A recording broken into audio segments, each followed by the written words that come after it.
وَابْتَلُوا الْيَتَامَىٰ حَتَّىٰ إِذَا بَلَغُوا النِّكَاحَ، اگر یتیم لڑکا ہے اور کسی کے انڈر میں ہے، وہ اس کی کفالت کر رہا ہے، تو ان کو چاہیے کہ جیسے یہ بڑے ہوں اور ہوش سنبھالیں، ان کو ان کا مال دے دیا جائے، ان کا مال ہڑپ نہ کرو۔ جی دیکھو، یتیموں کی وکالت کی گئی، پہلے سب سے پہلے یتیموں کی وکالت کی گئی۔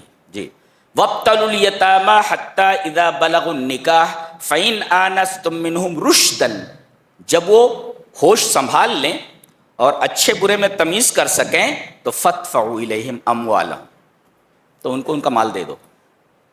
اور وَلَا تَأْكُلُوهَا إِسْرَافًا، جلدی جلدی مال نہ کھا لو اور اسراف کر کے ان کا مال ہڑپ مت کرو۔ اس کے بعد یہ بتایا گیا کہ پہلے زمانے میں، اسلام سے پہلے، عورتوں کو وراثت میں سے حق نہیں دیا جاتا تھا۔ اللہ تبارک و تعالیٰ نے یہاں ارشاد فرمایا کہ اس کا ایک مستقل حق ہے۔ اور ایک نکتہ بتاؤں، لڑکا میت کے سب سے زیادہ قریب ہوتا ہے، اس کا ایک مقام ہے، لیکن اس کا حصہ متعین نہیں ہے۔ بیٹی کا حصہ متعین ہے۔ یہ دیکھو، کہتے ہیں اسلام نے عورت کو حق ہی نہیں دیا، لڑکے کا حق متعین نہیں ہے، لڑکی کا حق متعین ہے۔ بتا رہا ہوں، یہی بتا دیتا ہوں۔ دیکھو اللہ نے فرمایا یوصیکم اللہ فی اولادکم للذکر مثل حظ الانثیین، اللہ تم کو تمہاری اولاد کے بارے میں وصیت کرتا ہے، اس میں لڑکے کا حصہ دو لڑکیوں کے حصے کے مثل ہے۔ حصہ متعین ہے؟ لا لا لا، اس میں اتنا بتایا گیا ہے کہ لڑکے کا حصہ لڑکی کے حصے کے ڈبل ہے۔ یہ متعین کہاں ہے؟ لیکن لڑکی کے بارے میں کہا گیا وَإِن كَانَتْ وَاحِدَةً فَلَهَا النِّصْفُ، یہ متعین ہو گیا۔ اگر لڑکی ایک ہے تو 1/2، اس کو کہتے ہیں متعین ہونا۔ حصہ کتنا ہے لڑکے کا پتہ نہیں، حصہ متعین ہی نہیں ہے۔ لڑکے کا حصہ دو لڑکیوں کے حصے کے برابر ہے، یہ کوئی متعین حصہ تھوڑی ہے۔ لیکن لڑکی کی جب بات آئی وَإِن كَانَتْ وَاحِدَةً فَلَهَا النِّصْفُ، اگر ایک لڑکی ہے تو پوری جائیداد کا 1/2 لے لے گی، نصف بتایا گیا، یہ متعین ہے، آدھا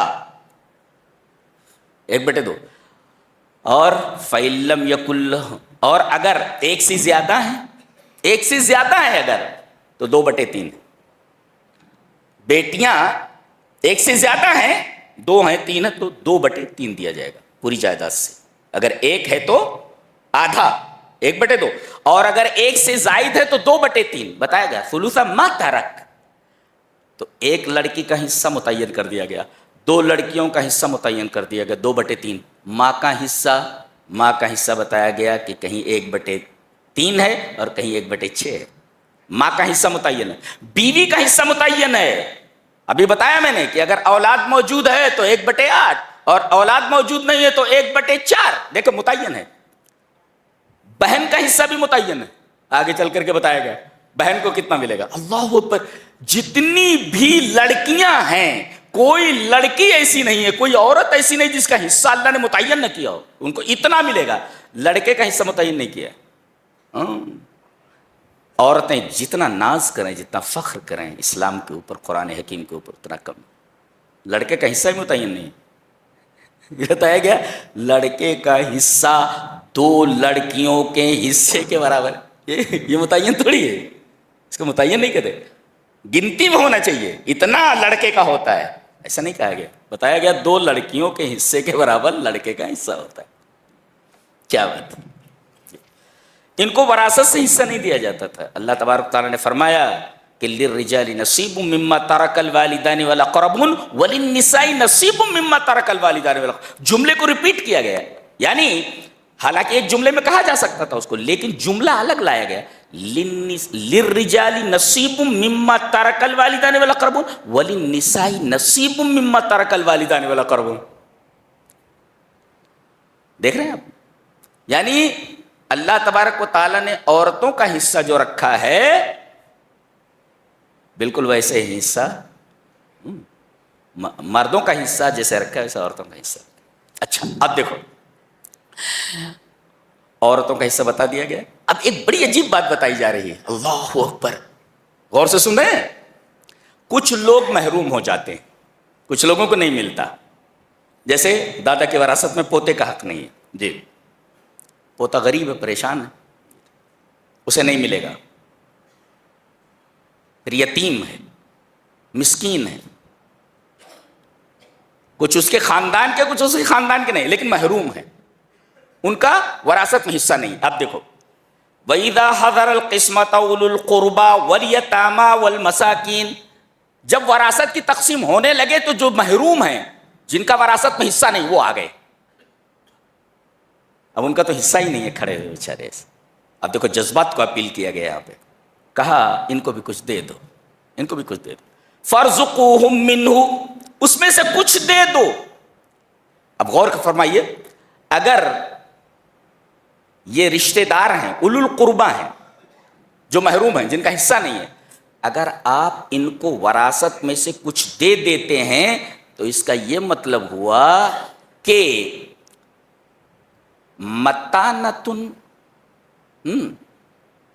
للروابط الاجتماعیہ، جو سوشل جو ریلیشن ہے، سوشل ریلیشن مضبوط ہوتا ہے۔ دیکھو ہمارا کتنا خیال رکھا گیا، حق نہیں تھا پھر بھی ہمیں دے دیا گیا، تو اس سے جو روابط اجتماعیہ ہے، سوشل جو کانٹیکٹ ہے، سوشل جو اجتماعی جو رشتے ہیں، رشتہ ہے، وہ بڑا مضبوط ہوتا ہے، رشتہ مضبوط ہوتا ہے۔ والمودۃ بین الجمیع، اور تمام کے درمیان محبت پیدا ہو جاتی ہے۔ اولو القربہ میں بہن کا حصہ نہیں تھا، دے دیا گیا، تو بہن کو بھائی سے محبت ہو جاتی ہے۔ اللہ، اچھا پھر معاملہ آیا یتیموں کا اور مسکینوں کا۔ یتیموں اور مسکینوں کا حصہ نہیں ہے، محروم ہے وہ، ان کو بھی دے دیا گیا، تو یقرر نصیبا للیتامى والمساکین لیحقق التکافل الاجتماعی، یتیموں اور مسکینوں کو بھی وراثت سے دے دیا گیا، کیوں؟ تاکہ سوشل سیکیورٹی کو قائم کیا جائے۔ اللہ، یہ بڑی عجیب و غریب بات ہے، یہ جن کا حصہ نہیں ان کو بھی دے دیا گیا رشتہ داروں میں، اور جو یتیم ہیں، مسکین ہیں، ان کو بھی دے دیا گیا، تاکہ سوسائٹی کے درمیان جو سوشل سیکیورٹی جن کو بولتے ہیں اس کو قائم کیا جا سکے۔ کتاب ہے، سبحان اللہ۔ اور جذبات کو اپیل کیا گیا، کہا کہ ان لوگوں کو ڈرنا چاہیے کہ اگر یہ اپنے پیچھے بچے چھوڑ دیں جو کمزور ہوں، چھوٹے چھوٹے، تو ان کے بارے میں یہ ڈریں گے نہیں۔